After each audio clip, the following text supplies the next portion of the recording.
So, yun ang tawag sa ano, total is the maturity value. Okay, number 29. Again, the answer for 28 is true. On 29, long-term notes receivable daw which normally bear no interest or interest which is unreasonably low should be stated at face value. No, they must be stated at their present value. Okay. Yung allowed lang dan to be stated at their face value kung mayroong interest at saka yung interest niya ay reasonably or realistic or reasonably equal to or the same with the market value. Okay, so therefore this one is false. Number 30, the receivables turnover ratio is computed by dividing net sales by the ending net receivables. Receivables turnover ratio. Okay, paano ba yan?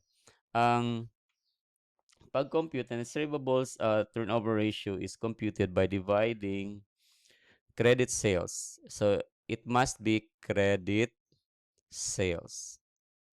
So, yun yung mali dito kasi net sales lang. So, alam naman natin na some of that are cash. Okay? By the average. Average AR. Okay? So, we're talking about net AR, but average. Since this is a receivable turnover rate, the net sales considered should be include only credit and yon again not included cash sales. So the accounts receivable is the average, the beginning and the ending. Okay, that's it. So yun lang ang ano gawin natin pagdating sa receivable turnover.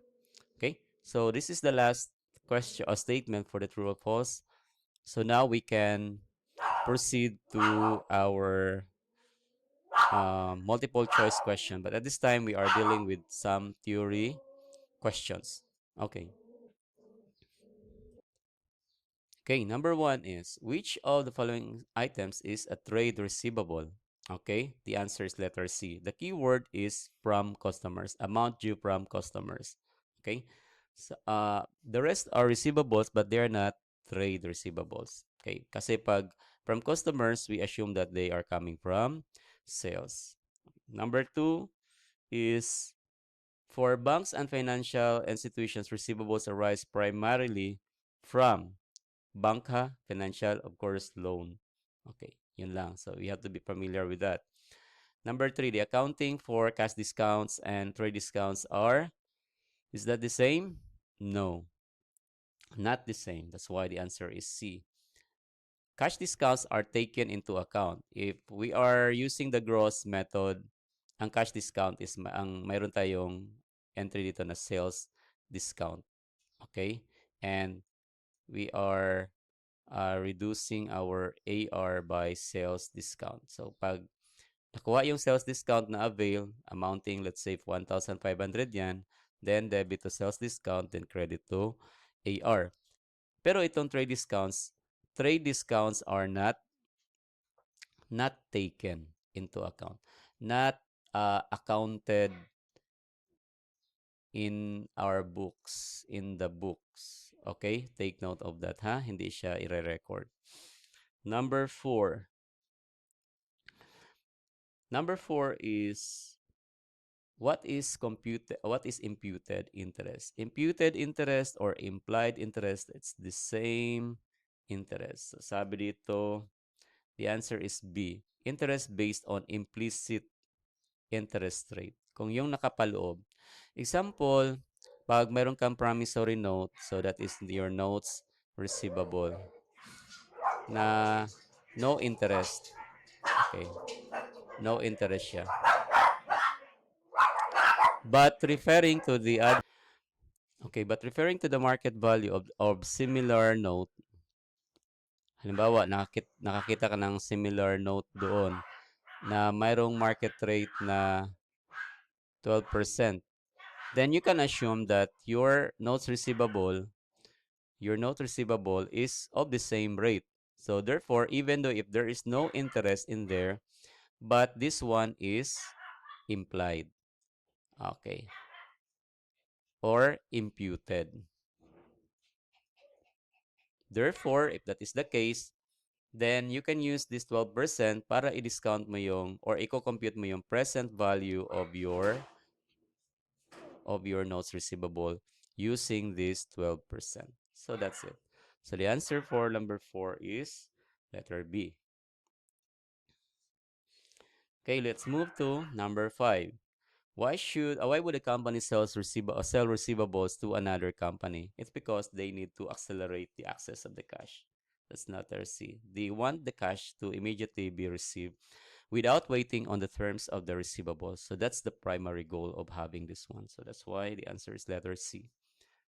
What is recourse? Recourse is that you have still the obligation to pay for that notes receivable or receivables that you have been sold or you have been discounted in the bank if the owner of that promissory note or the issuer failed to pay for that, or there is what we call dishonoring of that promissory note. So that's why the answer number 6 is letter A. The obligation of the seller of the receivables to pay for the purchaser in case of debtor fails to pay. There's still an obligation to pay. Okay, to demonstrate if this is the seller of the receivables, seller of receivables. Okay, this is the bank. Okay, yung pinasell niya is yung promissory note. The owner or the drawer is the owner, is the issuer of the note. Okay? Sa kanya dapat babayaran. Pero, ang nangyari dito, si seller is ibinenta niya kay bank. So, in exchange to that, bank gives money. Okay? Now, in under the recourse or with recourse, pag hindi nagbayad si drawer kay bank, no payment. So, ang tawag natin dyan is dishonored. Okay? Kung ganun, ang mangyari, kasi with recourse ito, babayaran ni seller. If no payment, then the seller has to pay. If no payment, if dishonored, then seller has to pay. Okay? Has to pay bank.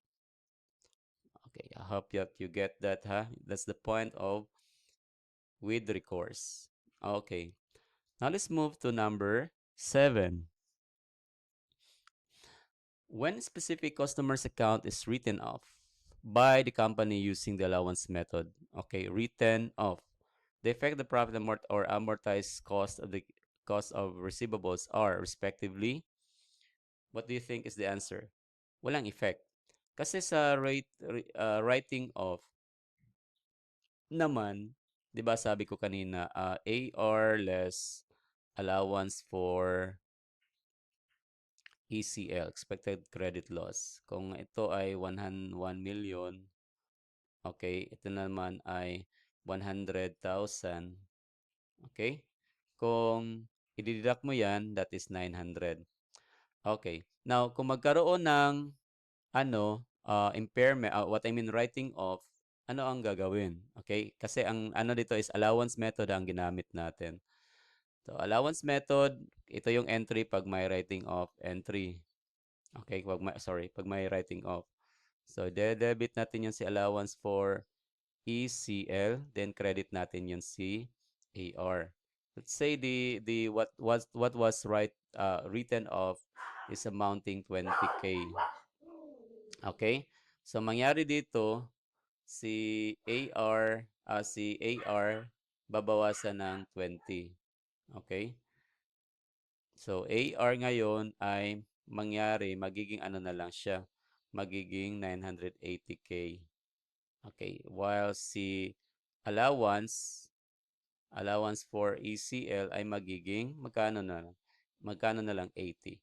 So, if you get the net or the amortized, ang tawag dito sa net is the amortized. Don't be confused. So, ang tawag dito sa ang amortized natin dito, ang matira na lang is 900.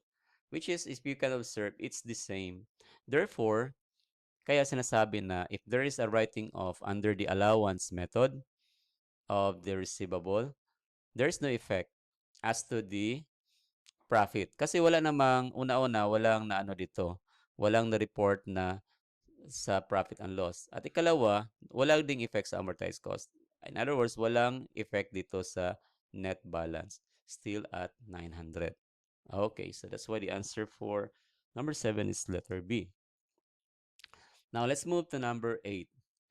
A 90-day 15% interest-bearing note was discounted at 18%. 90-day ha? After the note was held for 40 days. Okay. So, total 90 days ang ang kaniyang total life of the promissory note. So, umpisa tayo sa day 1 dito, day 1. Pinadiscount niya on day 40. Day 40. So, dito niya pinadiscount. Therefore, may remaining si bank dito sa pagmamayari na ito ni bank na mayroong days na 50 days, okay, until maturity. So, ito yung maturity dito. So, ngayon, the process received by the bank upon the discounting will be the maturity value less the discount. Okay, okay, paano i-compute yung discount? Yun yung tanong.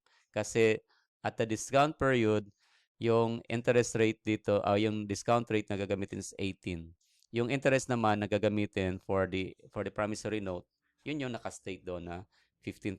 So dito, magko-compute sa 18% based on what? Based on 50 days. So ito yon.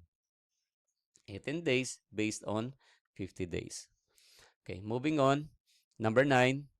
All of the following are characteristics of financial assets classified as loan and receivables except what? What do you think?